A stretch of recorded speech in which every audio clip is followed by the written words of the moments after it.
বাপ মরে গেছে অথচ কত রং ঢং, সাজের কোনো শেষই নাই। ইস, এত রং পায় কোথায়? মানে মানুষ এমনও হতে পারে যে বাবা মরে যাওয়ার পর পরই মানুষ এত সেজে গুজে লাইফ করতে আসতে পারে। ওয়াও! কি ভাই, আপনি কি আপনার বাবাকে ভালোবাসেন না? এরকম খোলামেলা ভাবে লাইফ করেন কেন? এ আল্লাহ, আপনার দেখি গলা দেখা যাচ্ছে, এটা আবার কোন ধরনের হিজাব? হ্যাঁ, এগুলো আমার কথা না, এগুলো আপনাদেরই কথা। আপনাদের মতো কিছু মানে ছোট চিন্তার আপুরা, ভাইয়ারা বলে না, আপুরা, হ্যাঁ, যারা এই ধরনের কথাবার্তা বলেন।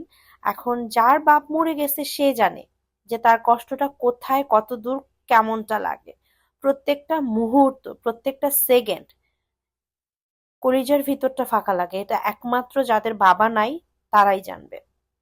অ্যান্ড আপনাদের মতো কিছু আপুরা আছে যারা রীতিমতো আমাকে কমেন্ট করছেন, আমাকে মেসেজ পাঠাচ্ছেন যে আমি এত রং ঢং কোথায় পাই।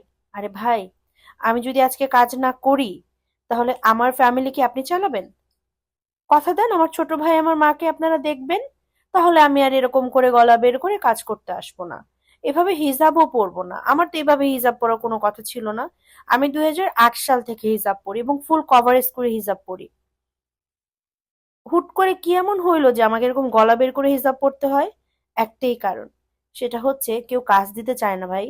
কেউ কাজ দিতে চায় না। মানুষ তো বুফস দেখাচ্ছে, মানুষ পেট দেখায় লাইফ করতেছে। আমি পারি না সেটা করতে। আমি যতটুকু পারি, কাজের জন্য যখন গোল পড়তে হয়, শাড়ি পরলে, জুয়েলারি পরতে হয়, আমাকে এরকম গলা বের করেই লাইফ করতে হয়।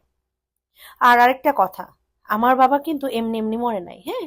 আমার বাবা টাকার অভাবে মরছে। আরো একবার রিপিট করি, আমার বাবা টাকার অভাবে, চিকিৎসার অভাবে মারা গেছে। আমি যদি অনেক টাকা ইনকাম করতে পারতাম তাহলে হয়তো আজকে আমার বাবা বেঁচে থাকতো, হয়তো, আল্লাহ ভালো জানেন।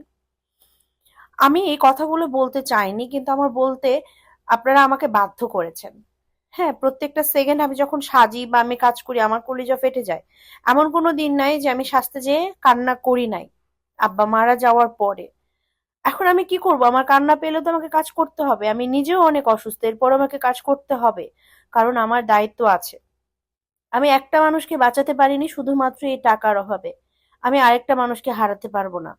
যতদিন বেঁচে আছি, যতদিন পারবো, হ্যাঁ, আমি এভাবেই গলা দেখিয়ে, এভাবেই সেজে গুজে হেসে খেলে লাইফ করে যাব। যার দেখার ইচ্ছা আমাকে দেখবেন, যার দেখার ইচ্ছা না আমাকে দেখবেন না। আমার তাতে কোনো যায় আসে না। আর পাপ গুনার কথা বলতেছেন, যদি আমার বাবা মায়ের জন্য আমাকে করতে হয় আমি সেটা করতেও রাজি।